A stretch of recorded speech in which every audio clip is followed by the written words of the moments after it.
พี่น้องเอ้ยแม่วันจะปอกหน่อไม้ไปแกงเด้อ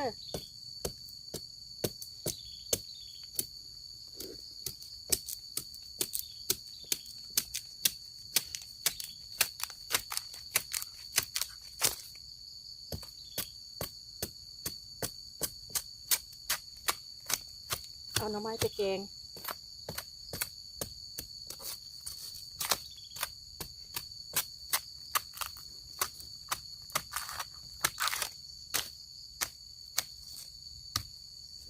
ตัดเอา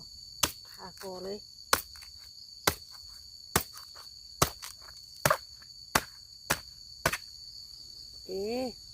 ได้ไปแกงแล้วครอบครัวน้อยแกงได้แล้วนอนึงกับแกงได้แล้วเนาะ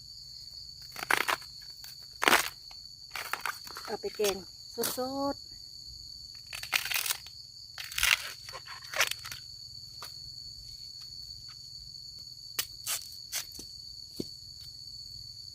ได้แล้วนอเมื่อแกงสด